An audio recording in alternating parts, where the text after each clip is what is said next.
The day the Blackwood family arrived at their inherited mansion, the winter sky lay heavy and gray, as if painted by a tired hand. A gentle hush spread over the countryside. Snow draped itself across the winding driveway, muffling the crunch of the old sedan's tires. Inside the vehicle, Eleanor Blackwood gripped the steering wheel with white-knuckled determination. Though the car's heater struggled, the dashboard vents managed to breathe out just enough warmth to keep her two children, Matthew and Clara, from shivering too much. Eleanor had never heard of this place until the lawyer's letter arrived a month ago. The property had belonged to a distant relative she had never met, a name buried so far back in the family tree that it meant nothing to her. Yet here it stood, the Blackwood mansion, looming at the end of the driveway beneath centuries-old pines. It was a tall, somber structure, 3 stories of weathered wood and dark windows that reflected nothing but overcast gloom. Its porch sagged slightly, and the angled roof bore patches of missing shingles. Still, for a mother facing hardships, recent unemployment and the struggles of single parenthood, this sudden inheritance felt like a lifeline. She told herself, a home is a home, even if it is old and strange. Matthew, 13, peered out from the back seat, his brown eyes cautious, his breath fogging the window. Clara, just 10, snuggled her plush reindeer tighter to her chest, saying nothing. The silence in the car matched the silence of the land around them. It was late afternoon, and Christmas was only a week away. The family carried with them a few boxes of treasured ornaments and a handful of wrapped gifts. Though their circumstances had been rough, Eleanor held on to the hope that this holiday could still be special, somehow. Inside the mansion, the floors groaned softly under their boots. Dust motes danced in the wan light that trickled through tall windows. Furniture lay mostly hidden beneath sheets, shapes like sleeping phantoms in every room. The air was stale, carrying a scent Eleanor couldn't quite name. Old wood, old secrets. She found the electrical panel and coaxed a few overhead lights into flickering life. The heat was another matter. Ancient radiators hissed and complained, offering only modest warmth. She would have to adapt. They all would. Over the next 2 days, the family settled in as best they could. They cleared one cozy corner of the front parlor to set up a Christmas tree, a small spruce they had cut from the edge of the property. Matthew and Clara decorated it with their few ornaments, some glass bulbs, a paper star, and homemade crafts that recalled warmer, happier days. Eleanor found a box of antiques in a closet, old tinsel, faded ribbons, and a brass angel tree topper. This angel's painted face was strangely solemn, its expression eerily watchful as it perched atop the tree. It was Clara who discovered the Nutcracker. She had ventured into the hallway that branched off the main parlor, curious about what lay beyond. Beneath a dusty oil portrait of some long-dead ancestor, a small side table held a single object, a wooden Nutcracker soldier about a foot tall, dressed in a red military coat with intricate gold details. Its eyes were painted a piercing blue, and it wore a tiny silver key on a chain around its neck. There was something captivating about it, something that made Clara's pulse flutter. She called her mother and brother to see. Matthew turned the tiny key, expecting some mechanical clicks or perhaps a simple snippet of the Nutcracker suite. Instead, a lullaby emerged from the toy's inner workings, soft chimes and gentle tones that felt both tender and slightly off. Certain notes hovered in odd dissonance, setting their teeth on edge. The 3 listened in puzzled silence as the tune faded. Clara thought it was beautiful, if a bit sad. Eleanor shrugged it off as an old music box tune gone out of alignment. Still, the Nutcracker, with its mysterious melody, joined their holiday display on the parlor's mantel, right beside a sprig of holly and the makeshift stockings they had hung. At first, the Nutcracker seemed like a charming curiosity, but that night as they sipped cocoa in the dim glow of the fireplace, they grew uneasy. The lullaby played again after Matthew wound it a second time. When the melody ended, Eleanor noticed the silence seemed too thick. A faint creak echoed in the hall. Matthew rose to check, only to find empty doorways and no sign of anything unusual. Clara, normally unflappable, admitted she felt as if someone stood just out of sight watching them. They told themselves it was nerves. After all, moving into a strange old mansion would rattle anyone, and the cold drafts and settling wood could easily play tricks on their minds. Yet small incidents began to mount. Doors that were closed at night stood open in the morning. Chairs shifted position when no one was looking. The air sometimes carried a stale, sweet odor like dried flowers left too long in a vase. And then there was the music. Each time they turned the Nutcracker's key, the lullaby sounded just a bit more unsettling, as if it were trying to say something none of them understood. While exploring an old dining room cabinet, Eleanor stumbled upon a secret panel. Inside were brittle letters and yellowed fragments of sheet music tied with a black ribbon. They mentioned a terrible sickness that struck the family generations ago, a desperate attempt to save a child's life, and a horrific price demanded by some presence bound within the carved soldier. Confused and alarmed, Eleanor tucked the letters away, deciding not to mention them yet. Not until she was sure what they meant. On the fourth evening, snow fell softly outside. The rooms were quiet except for the occasional hiss of radiators. Clara curled up in a blanket with her reindeer plush. Matthew hovered near the mantel, eyeing the Nutcracker warily. Eleanor tried to read, but her mind drifted. Something felt wrong in the house, as if invisible threads pulled at the corners of her vision. At last she forced a smile and said, "Let's play the music again." Maybe if they confronted it directly, the feeling would pass. Matthew turned the key. The lullaby spilled forth, gentle, chiming, but somehow hollow. As it ended, all three of them saw it, a flicker at the far end of the hall, like a tall, thin figure sliding behind a door frame. They rushed to look, but found nothing, only silence, and the lingering hint of that stale, sweet perfume. Eleanor knew now that something was wrong. She intended to read every letter, every scrap of paper.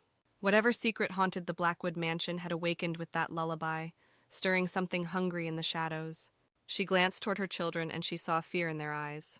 This was supposed to be their fresh start, their safe haven. Instead, it might be a trap laid decades before their arrival. How much did she truly know about this place? Outside, the snow kept falling, muffling the world, sealing them inside with whatever lurked in the corners. Christmas approached, and with it, a dread Eleanor could not name. Eleanor spent most of the following morning poring over the letters and fragments she had found in the hidden cabinet. The children were still asleep, Matthew's door closed tight, Clara's gentle breathing drifting from down the hall. By the glow of a single lamp, Eleanor turned the brittle pages carefully, wincing when one nearly tore at her touch. She read by moving the pages closer to the light, squinting at the faded ink. The handwriting slanted elegantly, each loop and flourish from a world long past. The letters spoke of desperation and sorrow. They belonged, it seemed, to a branch of the Blackwood family who had lived here nearly a century ago. Their youngest daughter, Adeline, fell gravely ill one winter. Doctors were helpless, and as Christmas neared, the family's plight grew dire. According to the letters, Adeline's mother tried something unthinkable, consulting an old grimoire, seeking a spirit who knows the lullaby of passage. Eleanor shuddered at the description. It seemed that through forbidden rites, the family bound a restless entity into the body of a carved wooden soldier, a nutcracker, crafted by a local artisan rumored to dabble in the occult. The price for the spirit's cooperation had been unclear, but it implied sacrifice. One line stood out to Eleanor. "The lullaby must never be completed, lest the demon fully cross. The final notes are the key. Should a child's voice finish the melody, the barrier will weaken." Eleanor set the paper down, heart pounding. Her children were here, under the same roof as this half-trapped entity.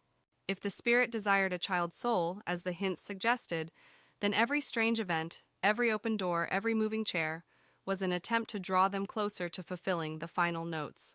Throughout the morning, the mansion seemed quieter than before, as if holding its breath while Eleanor uncovered its secrets. She closed the papers, hiding them away once more. She told herself she would speak to Matthew and Clara, but how could she explain something so horrifying? It would sound like a ghost story meant to frighten them. Yet if the threat was real, they had to know. Shortly before noon, she found Clara sitting by the mantel, legs folded beneath her, the Nutcracker standing a few inches away. The girl was gazing at it with a thoughtful frown. "Mom," Clara said softly, "I keep thinking I hear it singing on its own." Eleanor knelt beside her. "Has it played by itself?" Clara shook her head. "Not exactly, but last night I thought I heard humming in the hallway, like someone trying to remember the tune." She hugged her plush reindeer and looked up, eyes earnest. "I don't like this house very much." Eleanor put an arm around her daughter's shoulders. "I know, honey, we're just adjusting." A flimsy reassurance, she knew. Changing the subject, she asked Clara to help her make sandwiches for lunch. They moved to the kitchen, the old floorboards creaking beneath them. The day felt heavy. Outside, a slow, silent snowfall continued, thickening the drifts near the porch.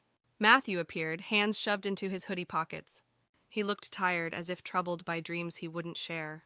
Eleanor resolved that after lunch, she would tell them something, enough to keep them cautious. But just as they sat down at the scarred wooden table, a sudden crash echoed through the foyer. They rushed out to find the tree they had decorated knocked over, ornaments scattered, needles and tinsel everywhere. Atop the fallen tree lay the brass angel topper, face down on the floor as though shamed. Matthew frowned deeply. We left it fine last night. There's no draft strong enough to tip it. Something had to push it. He glanced warily at the Nutcracker still perched on the mantel, unmoved and silent. Eleanor took a breath. "Kids," she said softly, "we need to talk." She kept her voice as calm as she could, guiding them back into the kitchen. There, as they stirred sugar into their tea and tried to ignore the eerie hush beyond the door, Eleanor told them that the mansion had a history, an old story of a sick child and a strange ritual. She explained that the Nutcracker was more than just a toy. Something lived inside it, or was tied to it, something that might be responsible for what they had seen. Clara's eyes grew wide and moist. Matthew's jaw tightened. He asked the question Eleanor had been dreading. "Are we in danger?" Eleanor wished she could say no without lying. "We just need to be careful," she said. "Don't wind the Nutcracker's key without me. Don't hum its tune. If you see or hear anything strange, tell me right away." They agreed, voices subdued. The family spent the afternoon quietly, each on edge. They tried to straighten the tree and salvage the decorations. Eleanor considered throwing the Nutcracker in the fireplace right then, but something held her back. What if the letters were right, and destroying it unleashed something worse? Perhaps she needed more information. She still had several letters left unread and hadn't touched the sheet music fragments. Maybe the missing piece lay there. As dusk settled, the mansion's corners darkened prematurely. Eleanor lit more lamps and reluctantly decided to examine the sheet music. She took a candle and retreated to the upstairs study, a cramped room lined with old ledgers. There, seated on a dust-coated armchair, she spread the sheets out. The notation was old-fashioned, handwritten, and parts were smudged. The melody resembled the Nutcracker's lullaby, but with subtle differences. Near the end, the final bars were crossed out with angry ink slashes. In the margins, a note in spidery writing read, "The demon must not hear these final notes from a child's lips. The voice and the notes together will summon it fully. Resist." Eleanor's heart clenched. Clara had a lovely singing voice. If something lured her into humming those notes, would that finalize a terrible bargain struck generations ago? She heard a light thump in the hallway and carefully poked her head out. Nothing. Only an eerie stillness. Yet as she made her way back downstairs, candlelight flickering off old wallpaper, she found the Nutcracker was no longer on the mantel. She called for Matthew and Clara. They came running.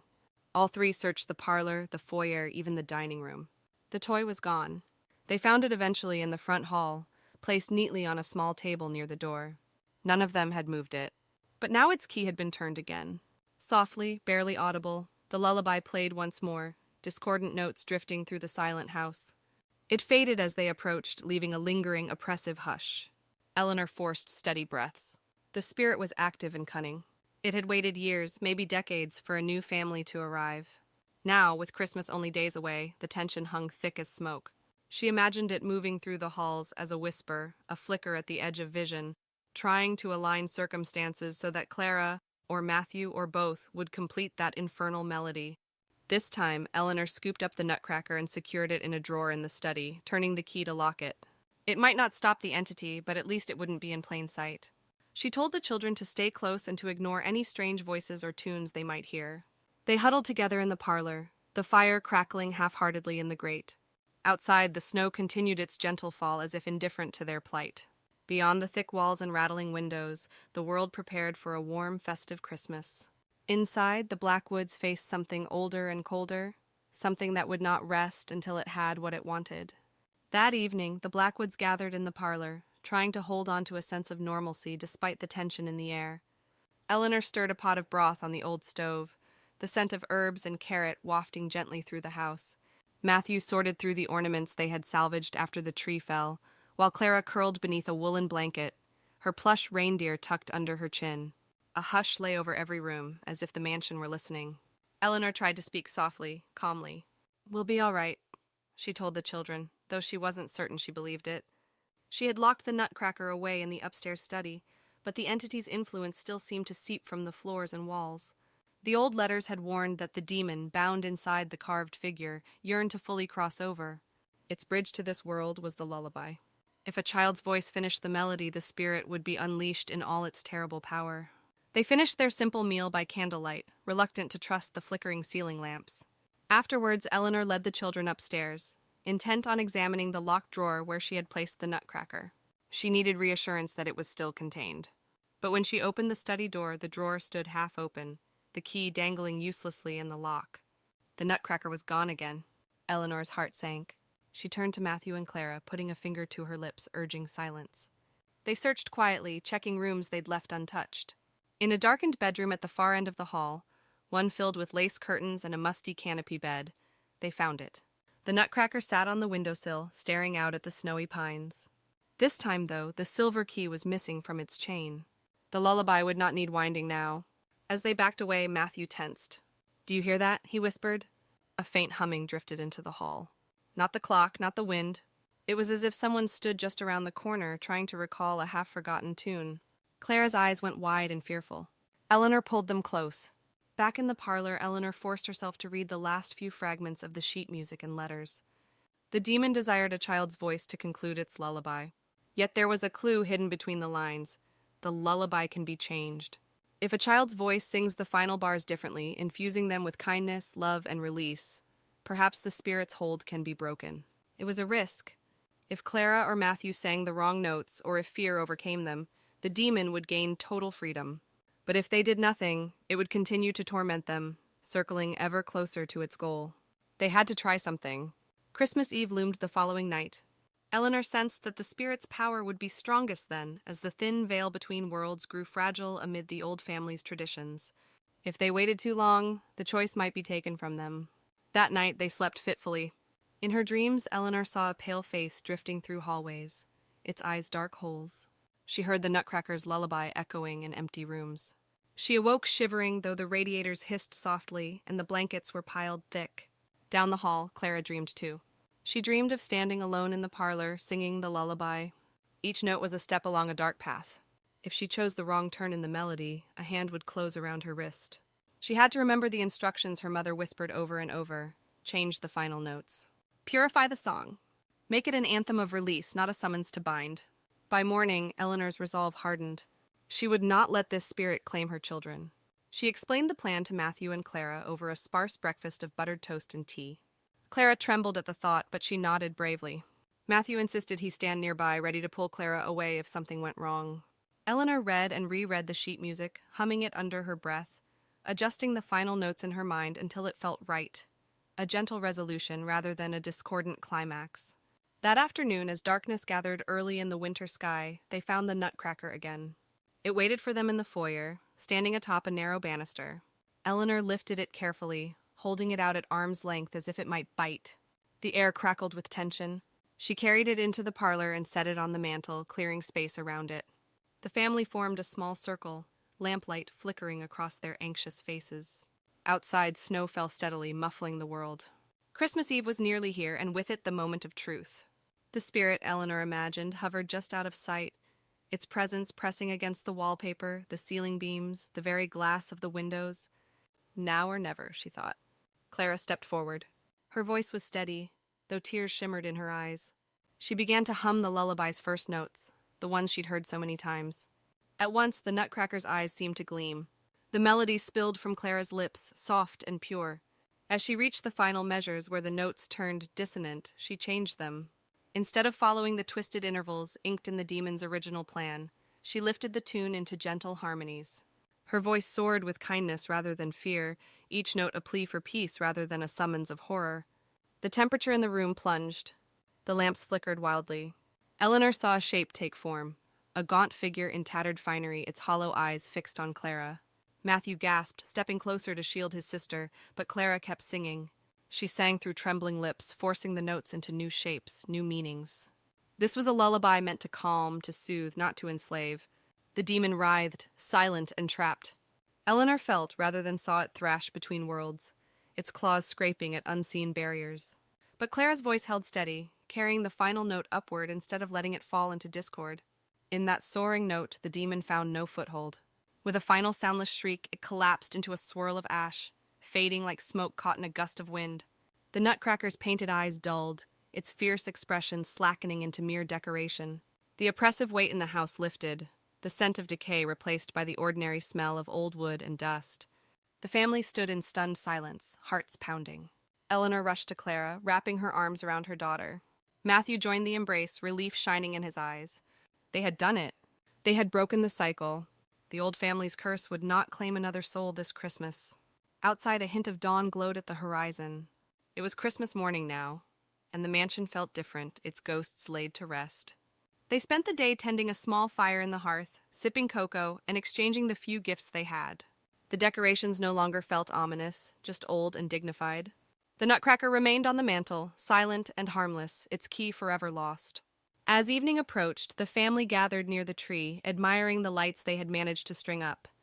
They shared stories and laughter that rang warm and clear through the halls. If anyone listened closely, they might have heard the walls exhale in relief, or the quiet hum of happiness replacing that old lullaby of terror. This was their home now. A place to heal, to build new traditions. The darkness had been faced and defeated, and Christmas would forever carry the memory of Clara's brave voice, turning a cursed tune into a song of deliverance.